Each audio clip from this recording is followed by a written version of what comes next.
Assalamualaikum warahmatullahi wabarakatuh. Nama saya Kijo, umur saya 43 tahun. Saya seorang karyawan di PT swasta.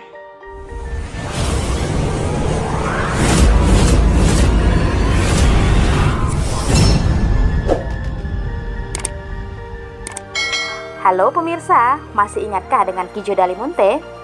Ya, salah satu pekerja egrek sawit di perkebunan swasta Kabupaten Padang Lawas, Sumatera Utara yang beberapa waktu lalu kita angkat kisah abdinya, suka dukanya bekerja puluhan tahun di perusahaan tersebut. Lalu, bagaimanakah keseharian beliau dalam menjalani rutinitas kerja untuk memenuhi kebutuhan hidupnya dan keluarganya? Nah pemirsa, berikut kami tampilkan cuplikan video yang bisa dibilang seperti dokumenter perjalanan Kijo Dalimunte dalam menuai rezeki. Assalamualaikum warahmatullahi wabarakatuh. Nama saya Kijo, umur saya 43 tahun. Saya seorang karyawan di PT swasta yang kebetulan PT-nya berdomisili di Sosa. Saya ingin menceritakan pengalaman saya ataupun di waktu saya bekerja sebagai seorang pemanen di PT swasta yang ada di Sosa. Saya ingin berbagi cerita.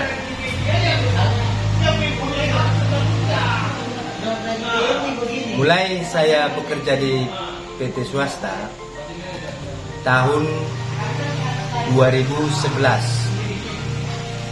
aktif sampai sekarang ini. Dan di sini saya ingin menceritakan pengalaman saya dalam bekerja memanen sawit. Ada senang susahnya, tapi kebanyakan susahnya. Apalagi kerja memanen sawit itu sangat berat rintangannya. Salah satunya kita itu bekerja memakai egrek, panjangnya sampai 12 sampai 15 meter karena ketinggian sawitnya udah mencapai 10 sampai 15 meter. Dan di sini saya akan menyampaikan bagaimana kondisi kami di perusahaan ataupun PT swasta ini. Dengan mendapatkan gaji, kami harus memanen sawit sebanyak 42 tandan, itu baru dapat gaji HKE ataupun gaji per hari. Gaji per hari kami sekitar 109.000. Dan saya menceritakan bahwasanya dalam pemanenan sawit itu kadang ada sakitnya dan kebanyakan sakitnya lah.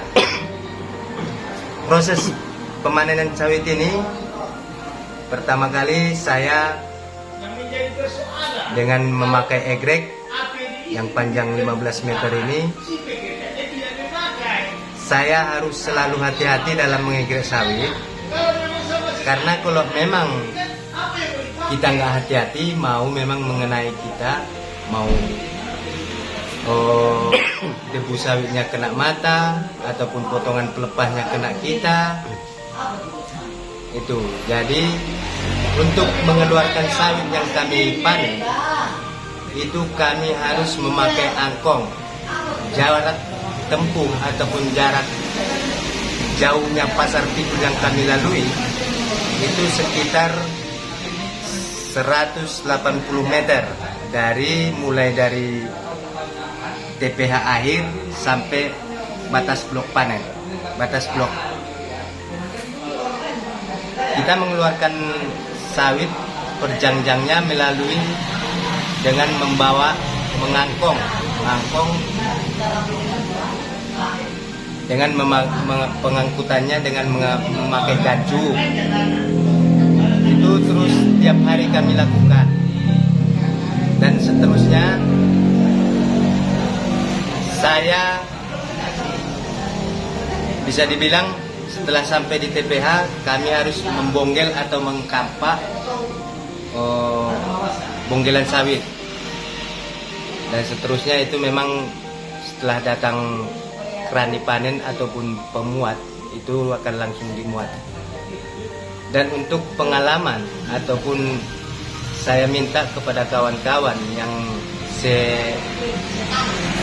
sepekerjaan dengan saya untuk supaya hati-hati dalam memanen sawit, karena kadang-kadang begitu tinggi resikonya kita memanen sawit itu. Kadang kita nggak tahu arah kemana dia pelepahnya jatuh ataupun buahnya jatuh.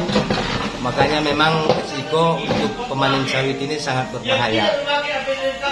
Dan seterusnya dalam proses pemanenan sawit ini kami memang dikasih APD seperti helm, sarung tangan, sepatu, dan itu pun memang masih kurang.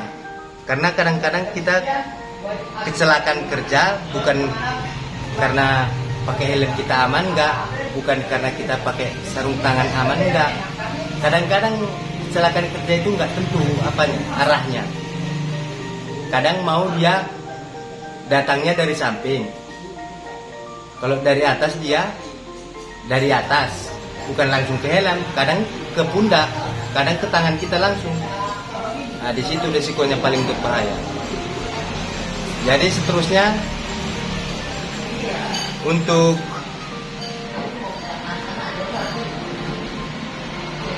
pengalaman selanjutnya, kita di setiap updating dalam rotasi panen kita sekitar 9 sampai 10 hari. Dan di setiap bloknya itu memang ada jalan porosnya, ada TPH-nya. Kita melakukan aktivitas ini dengan dari perumahan ke Ancak. Kita pakai kereta, bukan ada pakai jasa perusahaan. Kita langsung pakai kereta sendiri, karena memang keseluruhan sudah begitu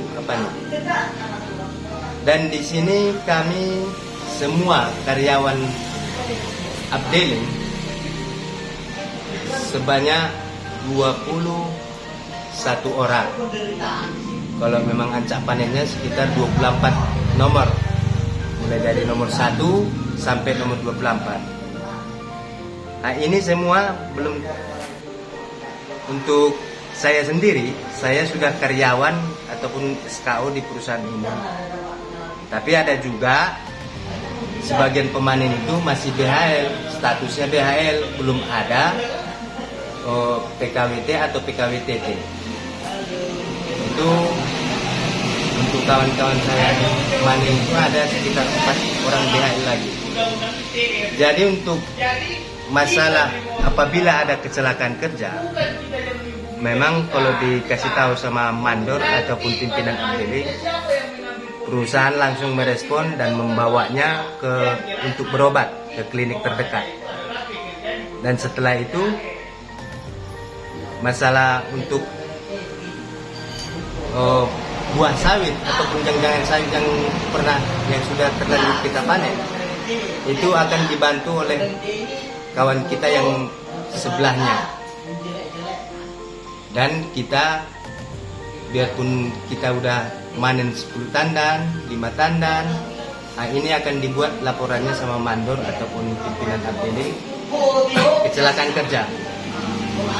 Selanjutnya sawit yang sudah kita potong, kita panen, akan dikeluarkan oleh kawan kita untuk ke TPH. Bagaimana pemirsa? Cukup mengharukan bukan? Kijo yang tak pernah mengeluh tersebut semoga bisa menjadi inspirasi bagi kehidupan kaum buruh lainnya. Tetap semangat Bang Kijo, semoga sehat selalu beserta keluarga. Salam hormat kami dari Medan, tim TV-nya Buruh mengabarkan.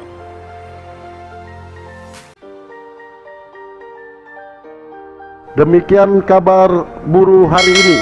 Mohon like, subscribe, komen, dan share-nya ya teman-teman, agar suara buruh didengar seantero negeri ini. TV-nya Buruh, TV-nya kaum buruh.